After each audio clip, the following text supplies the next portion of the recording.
languages soon. Second, transforming sectors and powering economic growth. AI offers the potential to transform sectors that matter, from healthcare to education and agriculture to the public sector.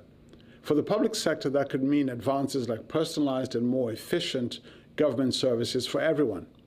In agriculture, improved crop yields, water use, and food security.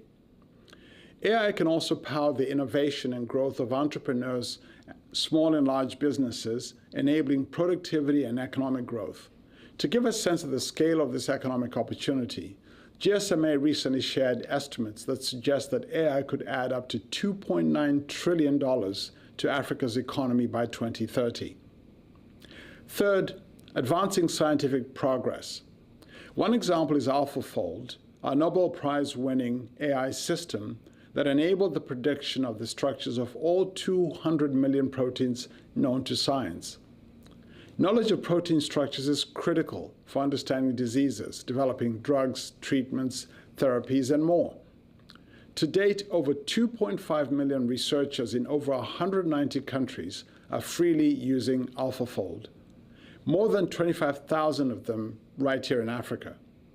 AlphaFold is just one example of how AI is enabling progress in multiple scientific disciplines that are critical to humanity today and in the future. Fourth, helping to address societal challenges. Here, let me use the example of disaster response.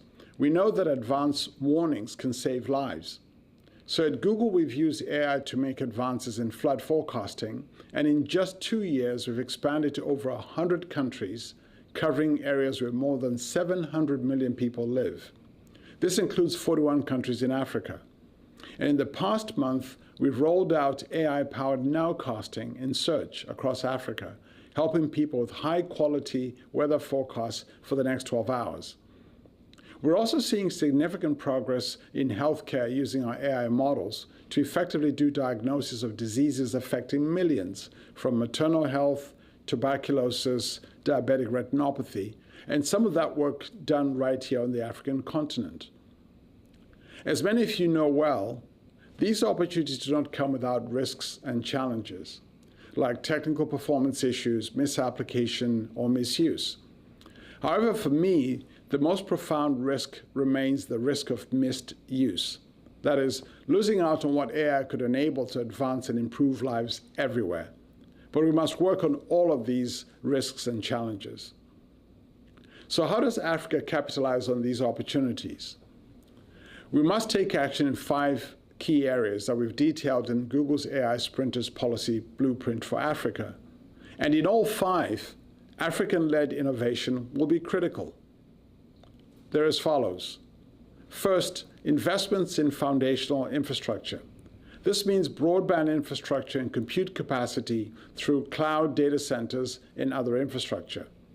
Examples of Google's investments here include our Umoja and Equiano fiber cables that span multiple parts of Africa, and the South Africa Cloud region launched just last month. Second is talent development. Equipping Africans with AI skills through training and STEM education is critical. In sub-Saharan Africa, Google helps millions of young people build new digital skills each year. Third, expansion of African research and development capacity. This means researchers and developers working on solutions to continental and global challenges, like Google's AI teams in Ghana and Kenya are doing. Fourth, creation and scaling of vibrant AI ecosystems. For entrepreneurs to thrive, they need ecosystems of research universities, startups, established companies, venture capital, and access to continental scale markets and opportunities. Africa needs not just 1 or 2 of these ecosystems, but dozens all across the continent. Fifth, cross-continent and global partnerships are critical and vital for accelerating and scaling all of the opportunities I've just been describing.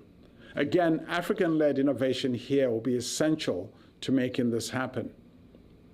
Lastly, there's work too for governments and policymakers to enable the actions that are needed both locally and at regional and continental scale. Building on our long-standing presence and investments in Africa, at Google we will continue to partner with local and other partners to help Africa capitalize on this AI moment and opportunity. Together we can co-create a future where Africa benefits and AI benefits every African. Let's go to work. Thank you.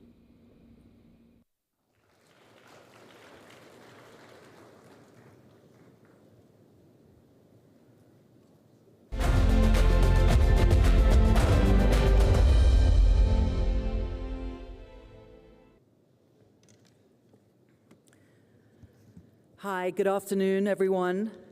Welcome to the closing ceremony of the Global AI Summit on Africa. I'm Zain Verjee, and it has been an incredible 2 days of discussions and insights. I know you all agree, right? I hope you've had a really amazing time looking at all the incredible work that the entrepreneurs on this continent are doing and building new friends, new relationships, and new apps. I actually enjoyed myself this morning with a little downtime, and I hung out with my favorite people, the creatives, the super entrepreneurs, telling Africa's story. And I really did find it inspiring to see how generative AI was being integrated into storytelling tools and building Africa's narratives in very important and different ways. As I've always said, the most important person in Africa is the storyteller, because it's the storyteller that captures the values, the morals, and the ethics and ideas of our time. And I think that's what we've all been seeing here.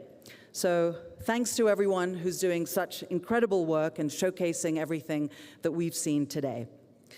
I'd like to introduce our keynote speaker, Amandeep Singh Gill, who is the Undersecretary General and Special Envoy for Digital and Emerging Technologies at the United Nations. Please give him a very warm welcome.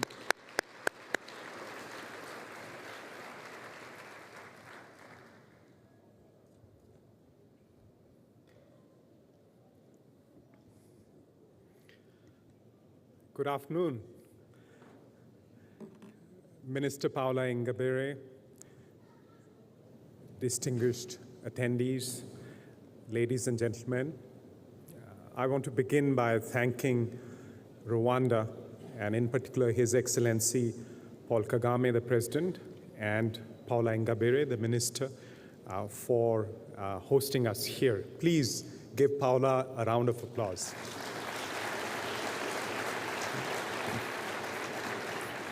And I want to acknowledge the students who are sitting amongst us. You know, it's great to see you here.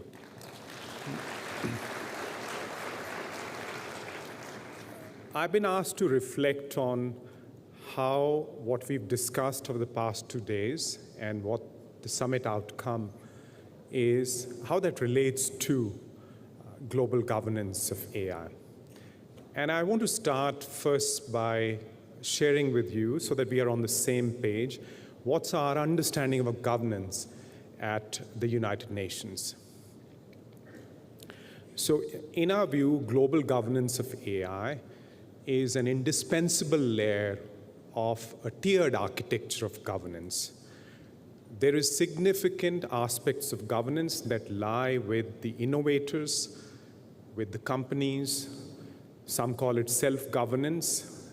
I would call it responsibility, assumption of responsibility. This layer is often informed by values and ethics, and this is an essential foundation on which to build our AI future. The second important layer is that of national and regional governance. Different regions are taking their own approach. There's no one-size-fits-all. But even in areas that are really forward-leaning on innovation, people realize that there's need for data governance, for example, managing some of the, as James was saying, some of the misuse around these issues. So whether you have a law-based approach, an approach based on executive action, there are examples from around the world that are current and important for this layer. And finally, there is an indispensable layer of global governance. And working at warp speed over 2024, the high-level advisory body of the Secretary General on AI, which was co-led by James Maneka, who just spoke to us, Carme Artigas, many other African experts on it, came out with a blueprint for that kind of global governance. And I want to just mention here 3 foundational pieces of the global governance of AI, which are being taken forward this year and which are resonating in this summit and in the outcomes that you see, including the idea of an AI scientific panel for Africa. So what are these foundational pieces? The first one is that we all need to know where we stand. What is this technology that's impacting our lives? It's going to transform every aspect of our lives. What are the capabilities? How they translate into either opportunities or risks, so that all of us can make policy not in the dark, but in the light of scientific evidence, so that there are no information asymmetries. The confidence trick happens when there are information asymmetries. When we are all on the same page, hopefully, then there would be no space for confidence tricks. That scientific panel, the International Independent Scientific Panel, is currently under construction through negotiations in New York. The parallel to this, the twin sister of this common understanding, is common ground on governance. That's where a policy dialogue at the UN, which is the most inclusive forum on this planet still, 193 member states, small and large, big economies, small economies, everyone is at the table, and everyone should have a chance to shape the governance of AI for the future. At the table, shaping the rules and making sure that no one gets left behind. When we say there shouldn't be AI haves and have-nots, we have to start with governance. Everyone should be in the haves category, not in the have-nots category. The third foundational piece is that of enabling the AI economy. And I think this is critical to understand how we see governance at the UN. It's not only regulatory, but it's also promotional. Because alongside our agenda of peace and security, human rights, there is the agenda of sustainable development. So how can AI contribute to sustainable development? How can we bridge the digital divide and prevent an AI divide from emerging? I think the first course of action there is enabling access to the critical enablers of AI, which a lot of speakers, including James just now, have mentioned. So the idea of a global fund on AI, again, I applaud the efforts of Rwanda in creating an AI fund for Africa and encourage all partners to contribute to this approach of bringing together resources. So there's access to compute, there is access to talent, data sets, and the right use cases, because we can learn from each other how these benefits are taken forward. I think you have to watch this space. There is a report due this summer from the Secretary General, which will speak to innovative financing options for AI capacity building around the globe, including this idea of a global fund, which was put forward by the high-level advisory body on AI. So I want to conclude. You have a very exciting panel ahead of you by emphasizing the complementarity between national, regional efforts and the global governance of AI. Let's work together to ensure that AI works for all humanity. It leaves no one behind, and it leads us into a future where human dignity, human rights, and our aspirations are fully respected. Thank you.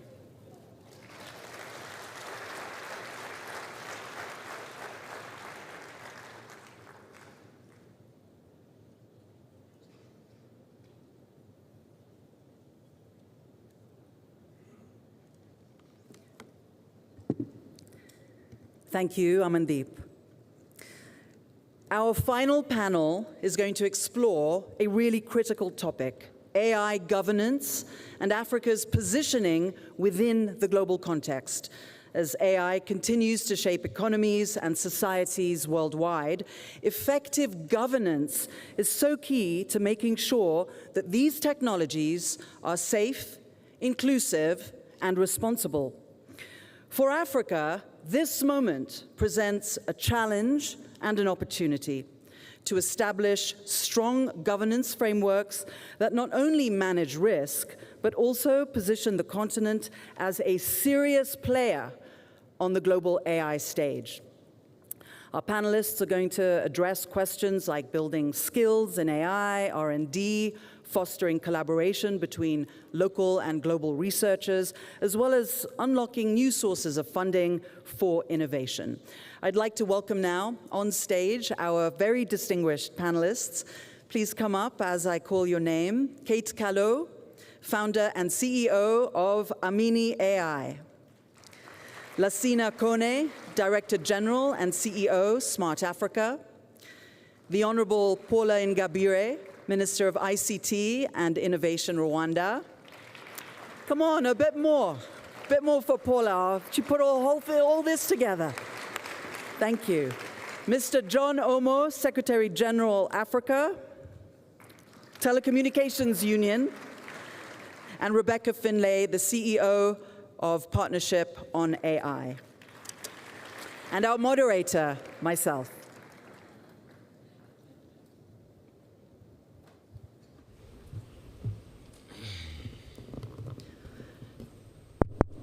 Thank you so much, panelists. Kate, if I may start with you, and I'm going to ask you to speak on behalf of 400 entrepreneurs at this conference, as well as on behalf of all the women who like to wear comfortable shoes and pick comfort over style. We know. Can you articulate what entrepreneurs want to see from our governments? So there is a long list, but I'll only stick to 4 points today for the panel. And the first one is that it's easier today for African businesses to set up and launch in Delaware than it is at home. How do we actually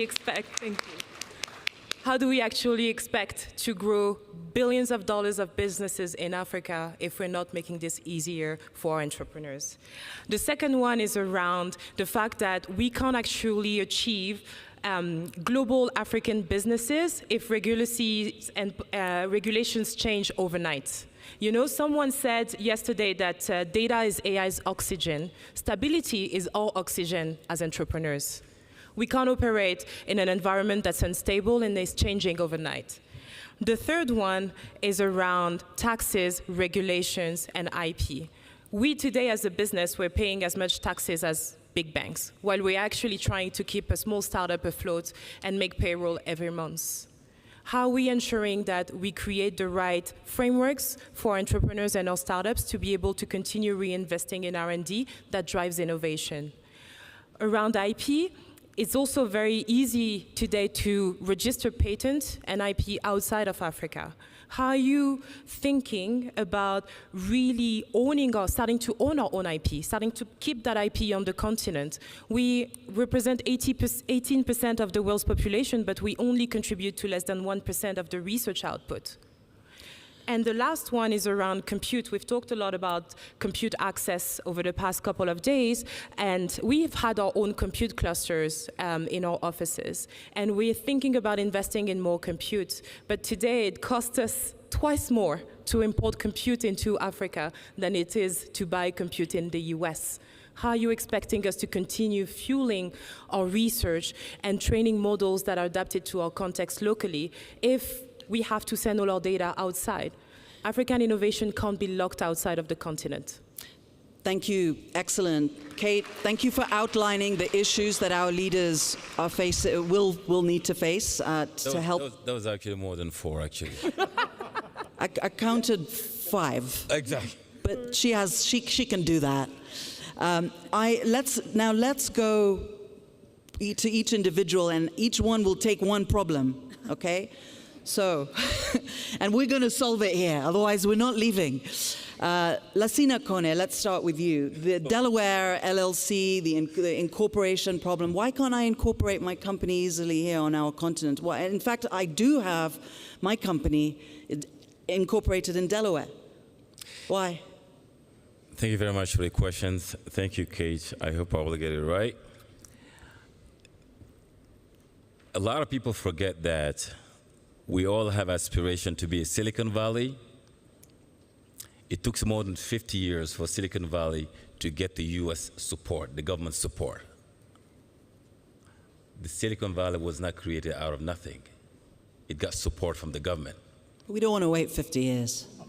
No, we don't want to wait 50 years. So what are we learning from that? It means we should be engaged ourselves, our government. It actually tells me today there are 1,026 unicorns in America against the 349 million population, 340 million. 1,026 unicorns. In Israel, there are 9 unicorns, there are 10 million population. Estonia, there are 9 unicorns, there are 1.3 million population. In Africa, there are 9 unicorns, there are 1.5 billion population. What does that tell you? You are what you are because of what you decided to be. Regulation. Do you agree with that, John? I may not agree with it, but let me focus on the issue of regulatory uncertainty, because I think that's today you have one system under which you work, and tomorrow is totally different. From where we are at the African Union and African Telecommunications Union, for that matter, we see it that each and every fiscal year, sometimes legitimately, our governments think the ICT industry is the cash cow from which we can get revenues, and so our treasuries, again, sometimes legitimately so, think let's tax a bit more. So if you established an enterprise, Madam, sorry to use Kigali, this year and the following year, the regime has changed tax-wise.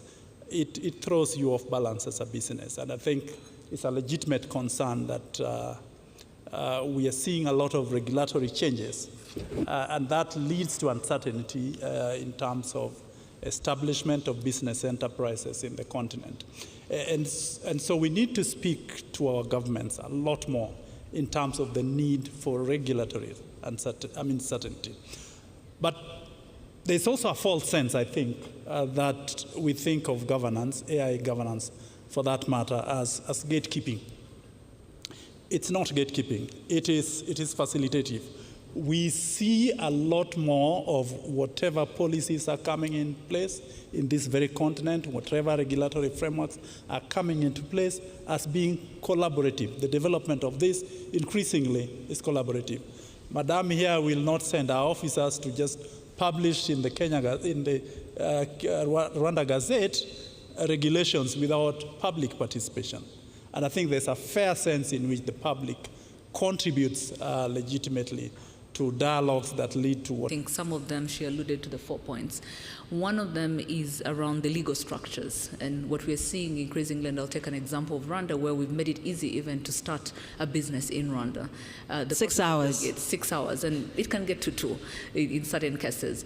But what we're moving forward on is beyond just starting a business. How can we then help you to maintain the business and grow the business? So that, and this really comes with the various business reforms that we'll continue to make as a country in making sure that we become the best business environment to establish.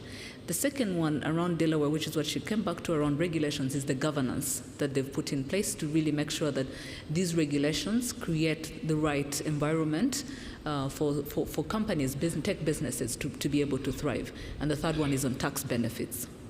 Now, what we've seen across our different countries is we're approaching it differently.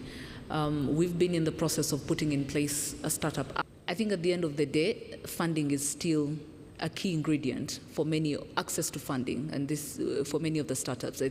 one of the things we grappled with even in our ecosystem was the appreciation that, yes, you have very young people. We've been talking about, the demographics of the African continent, more than 70% of them being young people. The ones that are building these startups and innovation are very young people.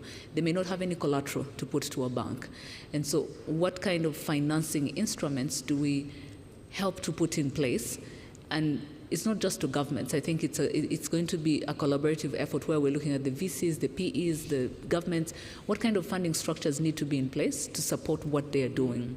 And it doesn't have to be funding that really even becomes difficult to access in the first place, but even when you access it, you have too many things that you have to provide before you can even scale your business. Rebecca? I'd like to zoom out slightly from thinking about the current startup environment that you're operating in and the regulatory regimes, and really respond to that question of stability. Mm-hmm. How do you ensure that there is a stable business environment within to operate? And for me, that really comes down to trust, right? Can you trust that you can make the investments, that you can hire the people, that you can take the risks you need to take in order to move forward? And trust, in my view, comes from all sorts of different dimensions of governance, many of them that sit alongside regulation, as important as regulation is. And that is around, I think, what Amandeep referred to as responsibility assumption of self-governance. And that's very much, we believe, at the Partnership on AI, something that must happen in partnership. It must happen across sectors of the economy, so that includes the private sector, the academic environment. I think one of the core pieces of work that the UN is picking up this year is trying to build on the State of AI Science report to ensure we actually know the science of AI. That, that metaphor that we are building the plane while it is flying is very much about what is happening in the evolution and acceleration of AI technologies today. So how do you ensure you've got the trust and understanding about what the technology needs from a risk management perspective? A lot of that will be about, I think, setting an international consensus around it. It's also about what trust you can rely on from your government and your regulators and the regimes that they put in place to do it. And then, of course, there's the trust that comes from, as was mentioned, inside the organization. What are the choices that are being made about managing risk through the organization? And I fundamentally believe that means we need to be thinking about the entire supply chain. So that's compute, through to data, through to applications and development, and how do we start to share the knowledge across that value chain, again, in partnership, in order to truly make that happen. So just as you've been talking about building the partnership across the continent and your vision, Minister Agabira, for what the continent can do, I am really excited about thinking about how we build partnership with the rest of the world as well, and love to talk about that. Lucina, you wanted to weigh in. Yeah, I wanted to weigh on what Minister Paula said. In fact, and also Rebecca, the U.S. is a risky capital country. It's the only risky capital country in the world where you can walk to the bank, walk out with the $200,000. They well know that you may lose it. It doesn't happen elsewhere. One, Rebecca just mentioned something about trust. The trust is two ways. Do we have a trust in Africa? The cornerstone of a trust is identification. Not only individual, even the startups. Who are you? Because remember, banks are not in managing money business. They're in the risk business. How did they risk you? US arrived at a capital-free market or risk capital situations because the KYC is properly done. What have we done in Africa? Mm-hmm. That's one of the reasons Smart Africa Alliance, we launched SATA, Smart Africa Trust Alliance, which basically said digital identity interoperability for banks in Kigali to be able to trust someone in Cameroon, for bank in Ghana to trust someone in Rwanda because we know who you are.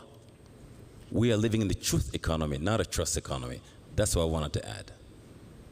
I think that's a great point. And earlier today there was a discussion on innovative financing, and I particularly wanted to just add to that important point that was also raised, but that what we often do is financing in silos here. We also don't leverage the diaspora and the remittance piece because we don't have the instrumentation to access that kind of capital and distribute it. And so there was some conversation about Africa ETFs, Africa AI ETFs as new instrumentation that could get some of that diaspora money and bring it into the financing ecosystem. Kate, if I may come to you again, because you're so heavily focused on data and data sets and chunking and labeling and everything, geospatial stuff. And I just want you to talk a little bit, again, through a regulatory lens and a governance lens, but on all the cross-border challenges you as an entrepreneur and business and many in this room experience when it comes to data and the diverse regulation around it. So, as a business, we've been mostly focused on environmental data up until now, which is the type of data that's extremely critical if we want to make any progress towards fighting climate change or guaranteeing food security at diverse national levels.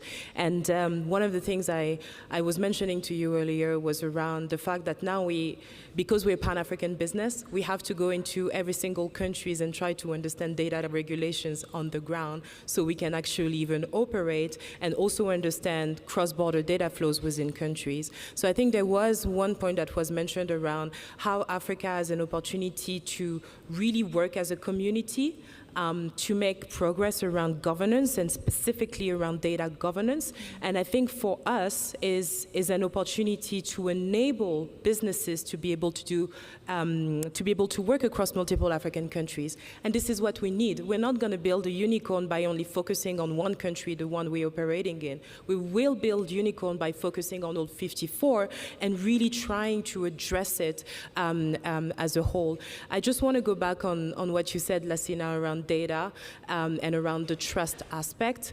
One of the things we've realized is that when you start having access to data, data creates transparency, and transparency creates trust. And this is what accelerates investments and capital flowing. So how do we make sure that the entrepreneurs of today are able to reach that level of transparency that is required for them to be unlocking the capital? And on top of financing, maybe one last point is around business. We're not building startups to get philanthropy grants, to get only investment. We're building startups to build and scale business. We need customers. Those customers can be local enterprises, they can be the government. We need to make sure that we incentivize the ones who are on the other side of the table to really enable and empower local innovation. Buy local, and when you can, make sure that the global is adapted and customized and localized, working with local companies. John, your thoughts? Thank you very much. The one strand that I see in terms of a collaboration in this regard is again what I would call transparency in terms of how we develop systems. It's good that a number of countries are coming up developing startup legislation, and for countries that are developing these systems, we see a lot more openness in terms of involving the various players that are involved in whatever decisions are being made. And I think openness, for me, is what creates trust. I mentioned a little earlier that there's a sense in which we've seen governance or regulation as gatekeeping and not facilitative. So insofar as we facilitate a lot more openness in how we develop systems, be they regulatory, be they financial, fiscal policies, to that extent, we would create a lot more trust. I think one of the challenges on the data set issue, and if Minister Ingabire, perhaps you can address that, is also the fact that data and information within government ministries remains siloed. And the Ministry of Finance has their set of data, then agriculture has their set, and health has their set, and no one's sharing the stuff, and everyone's kind of doing their own thing. And so that doesn't help us as a country, individual countries or entrepreneurs or innovators to be able to access cohesive data sets. So, when you look at your own government, which obviously is sort of, leading the way, and other governments across the continent, how we break this problem of silo data.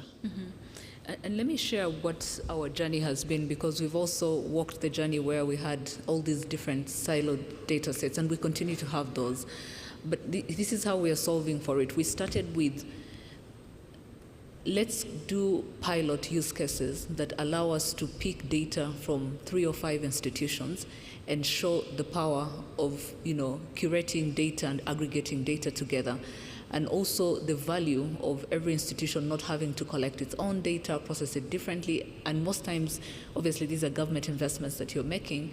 If you're almost collecting the same data, we're double spending or triple spending on almost similar data sets that could benefit the different ministries or government agencies. And so 3 years ago, we started this idea of evidence-based policymaking. And part of it was to pick about 3 use cases, figure out what the problem is we are solving for and how we want to use data to solve for that problem, and then figure out what data sets exist across the different government institutions. Now, what we typically had was bilateral arrangements between institutions to share data, which means that if you don't know that institution X has data, you may never even have a bilateral arrangement with them, and that's why you end up having to duplicate the process of collecting and processing this data. And so in doing those 3 use cases, we're able to highlight the cost savings that government would have in having a centralized data hub where we can collect all of this data and then make sure that you have different institutions that plug in and use the data. And this is more for public sector use. I think the other layer, which comes back to part of the question that you asked, is how much of those data sets can be opened up also to the public, whether it's for the researchers, the business community, because they will benefit a lot in using this data, but also in making sure that they create new business models and innovations for the market. To do that, we had to put in place a data protection and privacy law, because the institution that has the mandate to collect that data and now is going to share it has to make sure that they have these rules of engagement that they're abiding with, especially because some of these data sets include personal data. Right now, we've just finalized a data sharing agreement that we want to use across the entire government.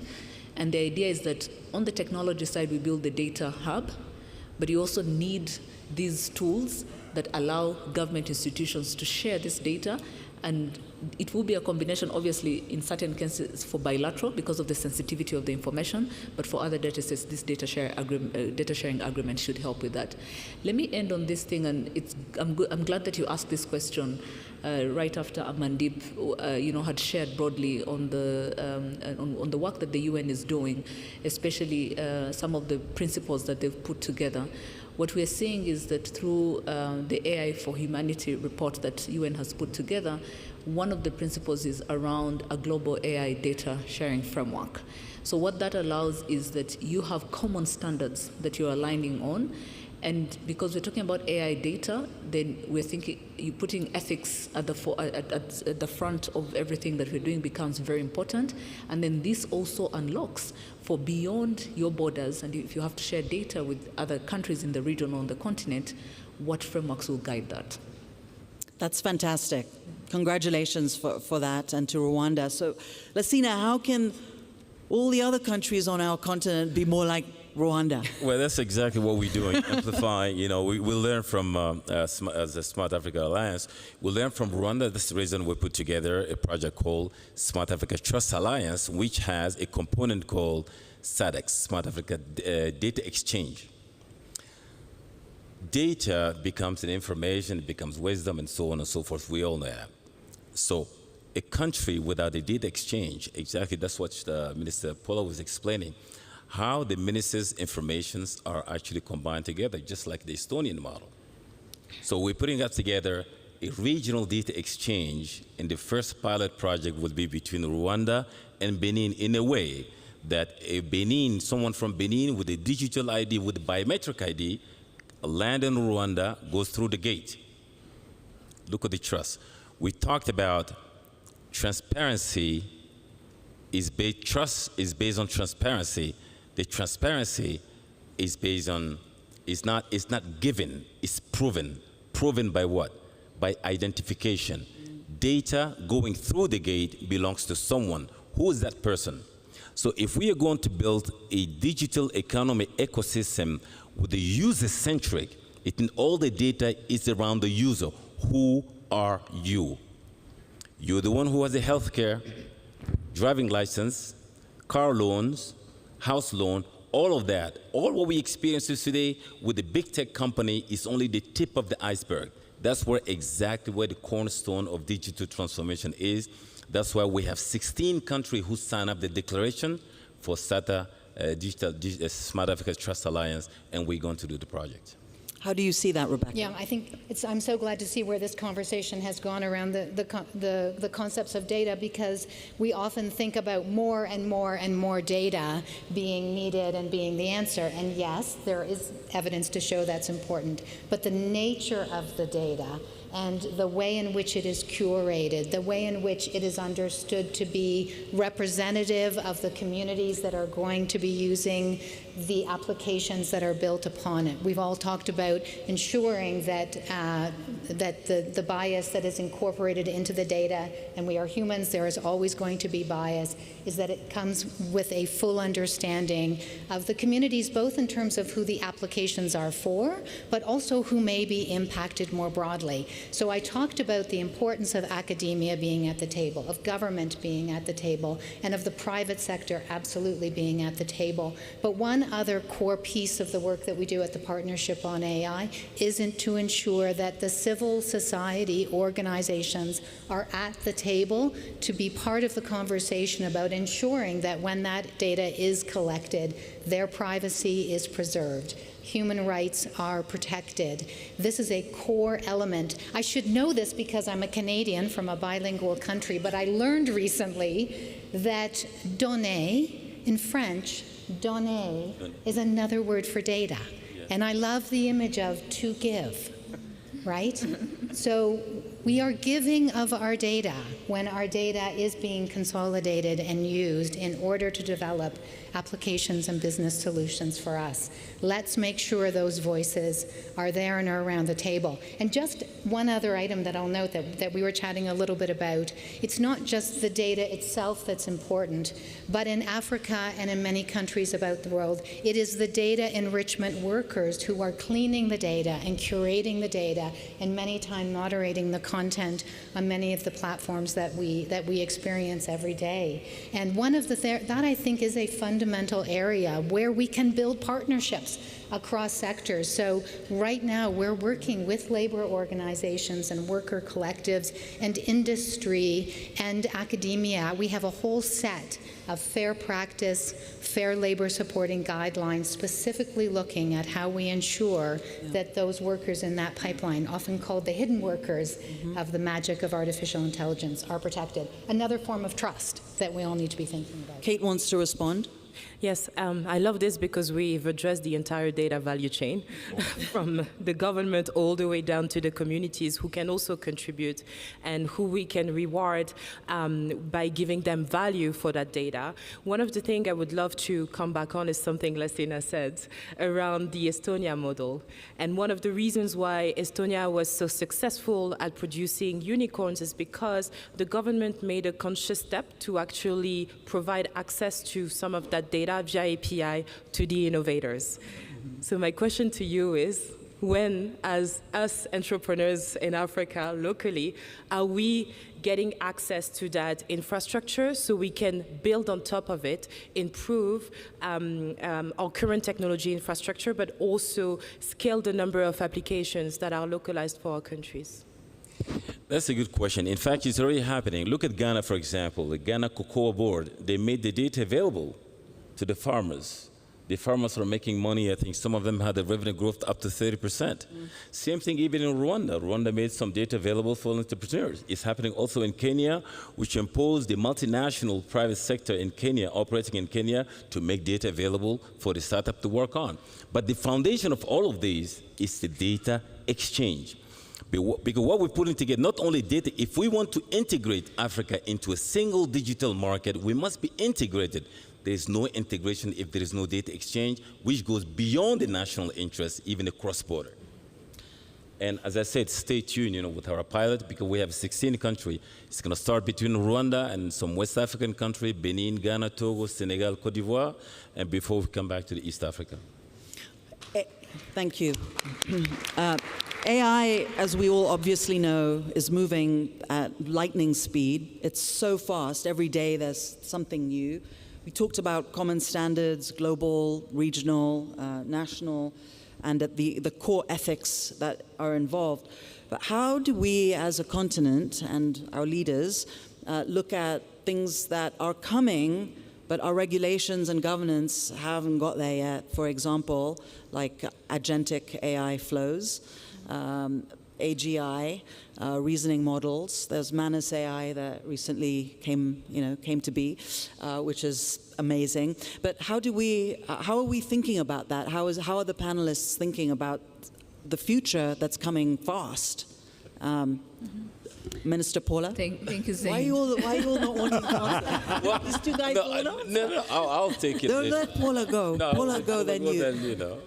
No, Zain, I think fundamentally this is some of the conversations that we had yesterday at the opening panel, which was really around, and it's not only happening in the age of AI. I think when you look at all technologies as they've evolved onto the market, many times you see that the policy and regulatory side is pretty much catching up with what's happening on the innovation side.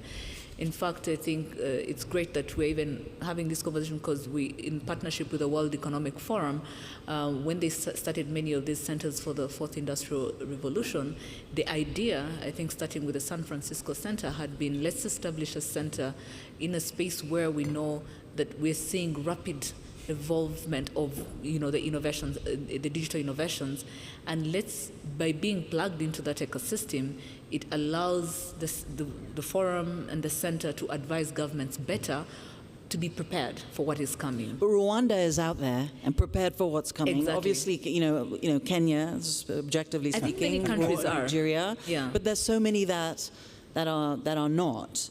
There's that's even the money, it's going mainly to like 5 countries, right, About Lissina? 5. Like, Nigeria sucks up 50% of the funding. Exactly. Nigeria.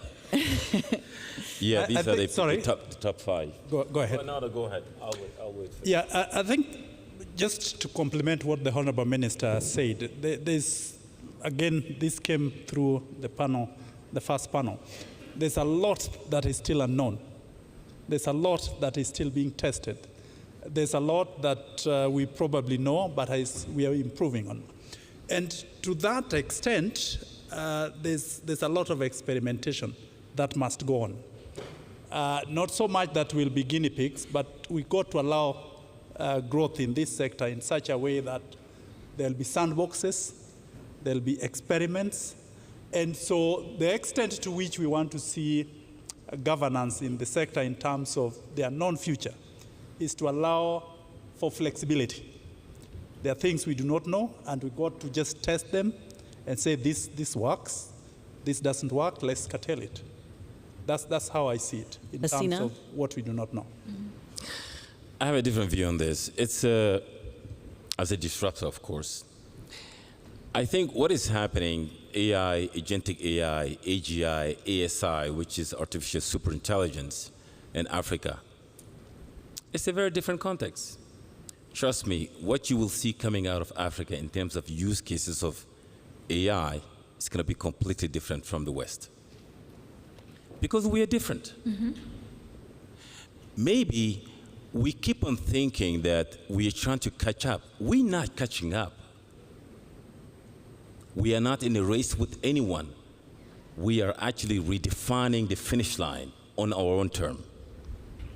And yes. It's true. Because you see, what works in the West, I don't want to say global South because Africa is not a global South. It's a new center. The South is New Zealand. No, carry last. No, it's a new center. Africa is not a global South. So, to be very clear on that, maybe we might be wanting to copycat something which is not adaptable. So if we look at it in our own local context, look at this. We have close to 60% literacy rate. It means we have 40% of people on average in Africa who do not speak any other language but their own language. Now, we want to take these 2,000 languages and train the AI, LLM, for these people to work. In the West, it's only English, French, Italian, or Spanish, or whatever. So why don't we just focus on harnessing on our assets, which is our youth? We have it, guaranteed. And our competitive spirit. We showed it with the mobile money. It doesn't exist anywhere but in Africa. And also our problem-solving mindset in Africa, we channel all of that into new direction, new leadership in the AI area. But that, AI that actually speaks our languages, preserve our value, and create opportunity, not for few, but for the many. Thank you. Unfortunately, I'm running out of time a little bit, and I would like everyone to offer a final thought, starting with Rebecca, for our audience to take home as we close out these great 2 days. Well, first of all, let me say it has been a total privilege to be part of this remarkable 2 days. Thank you so much to the government of Rwanda, to the Center for the Fourth Industrial Revolution, and to the World Economic Forum. And thank you to you for your superb moderation and leadership over the last 2 days. Thank you. It has been a phenomenal celebration of exactly what you noted, an entirely new way of developing and thinking and researching the future of artificial intelligence. And it was exciting to wander the exhibit halls and see all of the things that are happening in academia, the things that are happening within countries, and then, of course, this extraordinary partnership that you are developing across the continent.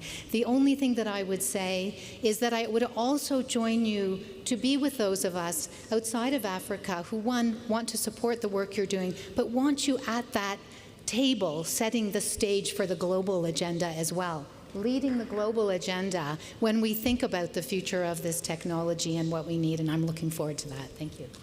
Thank you. Lasina? Thank you very much for having me, and congratulations again, Rwanda and Center for Fourth Industrial Revolutions. My takeaway is let's focus on our context. We're different is because we're different. And let's build an AI which actually responds to our own context. It will allow us to avoid outsourcing our future, which is not even written yet. Excellent. Thank you.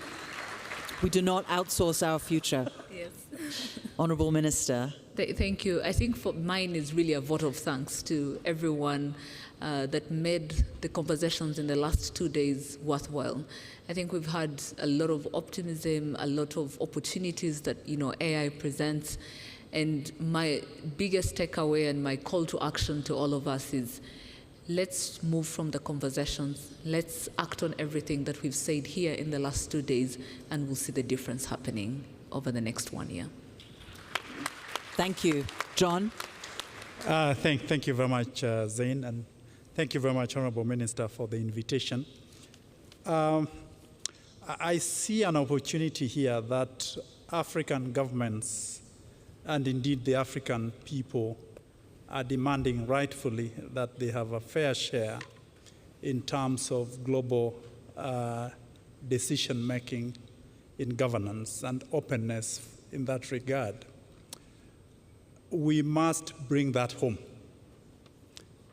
by the sort of governance structures that we build at home must also be inclusive and open in terms of those that we seek to be influenced by these governance systems. And the private sector, the civil society play an important role. It's not enough, in my view, to invite them to come. Let us recognize that they have a value that they bring, and encourage them to participate actively, just like we want to participate actively in the global decision-making processes. Thank you. Thank you. I'd like to ask Kate to offer all of us the final word and also to tell us if her questions were satisfactorily answered. So I think we need to own our own race. You're right. We won't win by building the largest AI model on the largest supercomputer. We will win by building AI that is adapted, localized, and the most usable for our people and for our context. And I think today, this past 2 days, I want to thank you, Minister, for this summit, because I think it's probably the best AI conference I've attended ever, and I've attended a lot of them.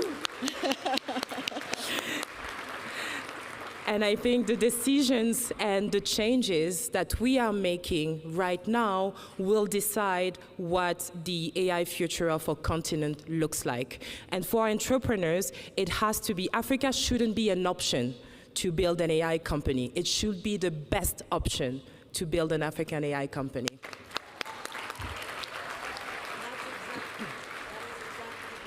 Tone we would like to end our conversation on. So thank you so much to our amazing panelists leading the way and doing some extraordinary work for our continent.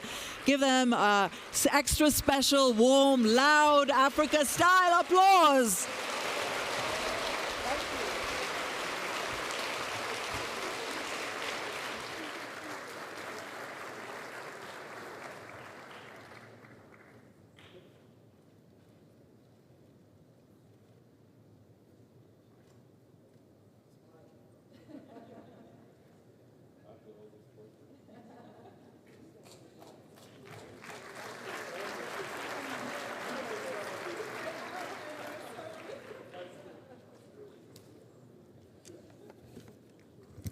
Thank you once again. Really appreciate the candidness of that conversation. As we come to the close of the summit, we want to shift our attention to a defining moment, the Africa Declaration on Artificial Intelligence. This is a big deal and speaks to a lot of what we just talked about and highlighted. The conversations we've had over the past 2 days, they're not meant to end in this room. This is not a summit of ideas, but a summit of intention, and one that ultimately leads to some clear action, collaboration, and accountability. So to guide us through this important closing and reflect on what this declaration means for Africa, it's truly my honor to invite to the stage Crystal Rujeje, Managing Director of the Rwanda Center for the Fourth Industrial Revolution. Please, even louder, guys. Thank you. Welcome to the stage and for everything that you've done for this conference and our continent.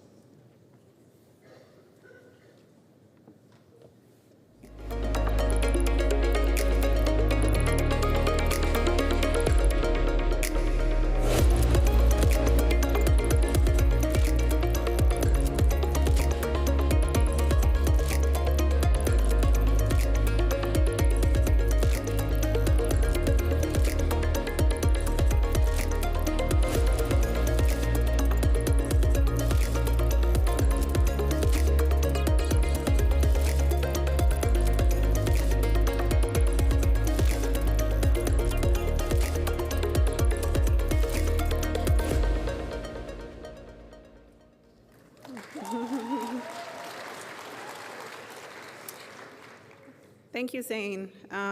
Excellencies, partners, distinguished guests, good afternoon. I think it's been a remarkable 2 days. Over 2,000 participants, 97 nationalities, with nearly 50% of you having traveled to Kigali to take part in this inaugural summit. I think you would agree with me that this convening is timely and even perhaps long overdue. And perhaps I can go even as far as saying that this is Africa's AI moment.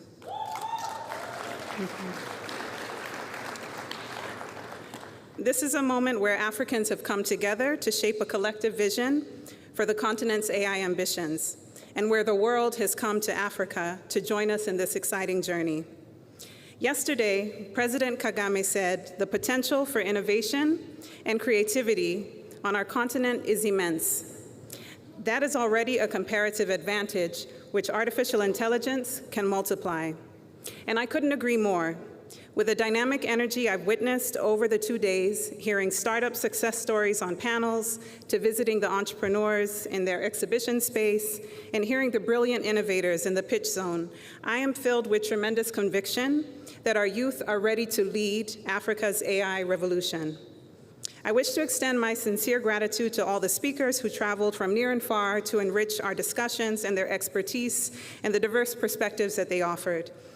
Now, this summit would have not been possible without the generous support and commitment of our partners. So if you can just indulge me before we get into the substance, just allow me to acknowledge them by name.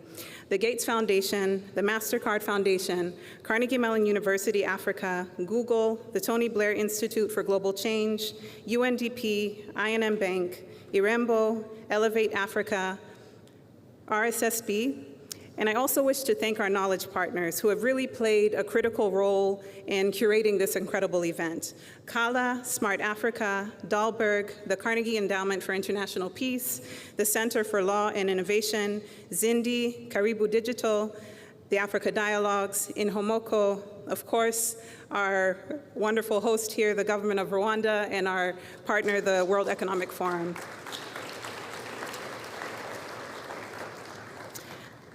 Now, yesterday morning, I said that this summit is not just about ideas, it's about action. So as we conclude today, I'm deeply honored to share one of the key outcomes of the summit, the Africa Declaration on Artificial Intelligence. Building on foundational strategies, policies, and commitments of the African Union, Smart Africa, and the United Nations, this declaration acknowledges the unique opportunities, risks, challenges that AI presents for Africa, and a collective vision to scale Africa's AI capabilities responsibly, ethically, while driving innovation and inclusive growth across the continent. This declaration is grounded in principles such as sovereignty, inclusivity, and diversity in African AI to reflect our diverse cultural context and strategic priorities. We recognize that AI must serve all African communities, guided by principles of ethics, transparency, and human dignity.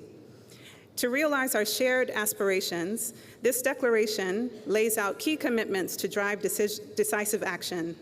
First, developing a comprehensive and competitive talent pipeline through continent-wide AI education and research initiatives.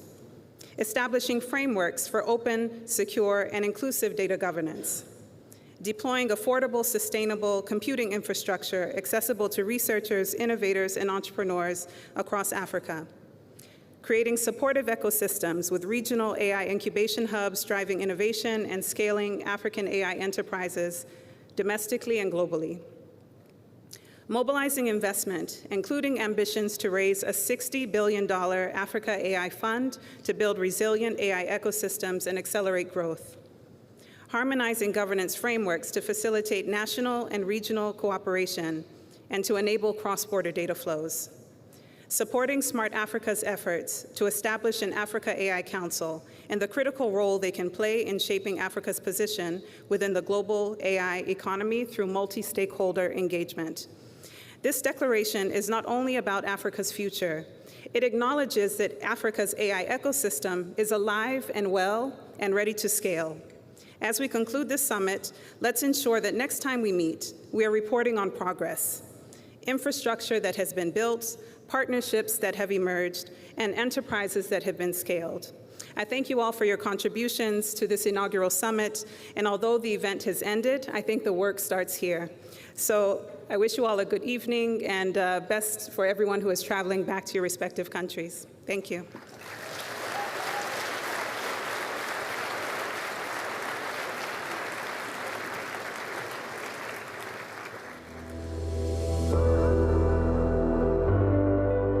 Ladies and gentlemen, welcome, karibuni, bienvenue, murakaza neza, to the Global AI Summit on Africa. The potential for innovation and creativity on our continent is immense. That is already a comparative advantage which artificial intelligence can multiply. Our strategy should be to go back to the drawing board and build a stronger foundation for connectivity. So let's remain working together and driving the AI, as again earlier said by others, to reduce inequality and allow more and more of our citizens to benefit from the good AI can deliver to all of us. I believe that Africa shouldn't be depending on foreign platforms.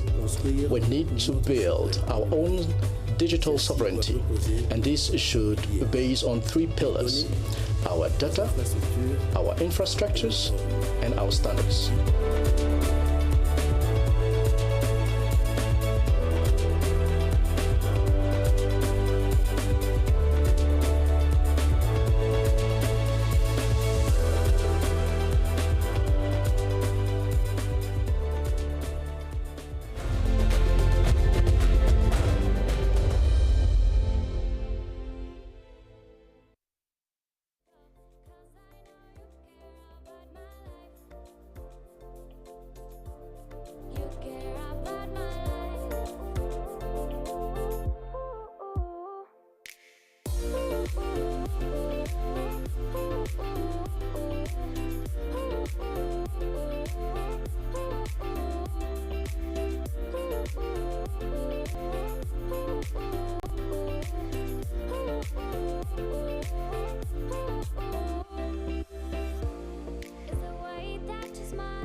To break that to catch me, and if I go all alone, would you stop me from going?